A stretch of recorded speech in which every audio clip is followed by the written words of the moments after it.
Welcome back. Today marks Holocaust Remembrance Day, a day to commemorate the 6 million Jewish lives lost, killed at the hands of the Nazis in World War II, and the survivors. The Vatican released a list last year of more than 150 women's and men's religious congregations who house Jewish people fleeing Nazi persecution. Those orders mostly were based in Rome. Catholics in Hungary and in Poland also tried to protect Jewish people from the Nazis. One survivor is set to release a book about her life and her experiences, including her time at an all-boys Catholic school during the Holocaust.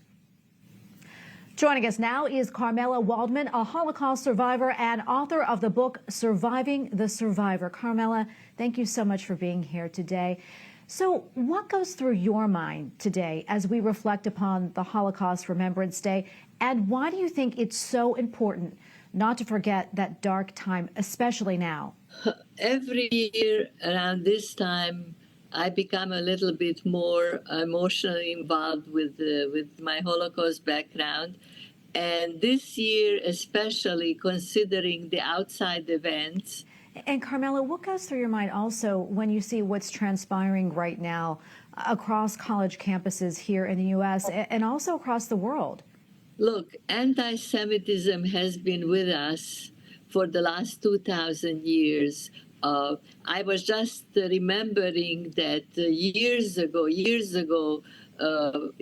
Jewish schools were guarded with machine guns and armed personnel. Now it's flaring up to unprecedented proportions, and it saddens me. And I think part of it is because of the lack of education about the Holocaust and what can happen when people become uncontrolled and uncontrollable.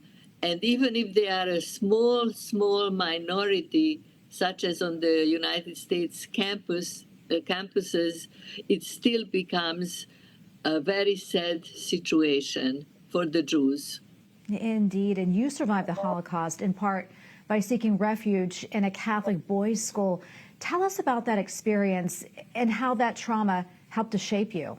I was 1 month short of 5 years old when I was literally ripped away from my mother and placed with a very kind mother superior and a group of nuns in an all-boys school in the town where I am from.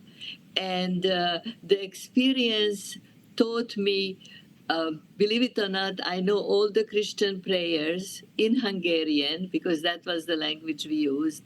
And I learned all the customs. And I was part of that school for 6 months. And that was a very fun experience for me in many ways. After I adjusted to being away from my mother, because the nuns were very loving and very caring, and there were also other who I call righteous Gentiles who saved me. One of them was an eye doctor who brought me to the nuns. He was a benefactor of these nuns, and he asked them if they're willing to take the risk. And even though they knew that they could be hung or shipped off to a concentration camp or just shot on the spot, they took the risk, and they all went along with the danger, went along with saving me in spite of all the danger. So I'm forever grateful to them. Well, and Karmela, we are looking forward to reading that book, indeed. Thank you so much for your time today and speaking with us. God bless you. Thank you for having me, and God bless you too. While Surviving the Survivor, a brutally honest conversation about life and death with my mom, a Holocaust survivor, therapist, and my podcast co-host, is set to be released next week by Post Hill Press. So check that out.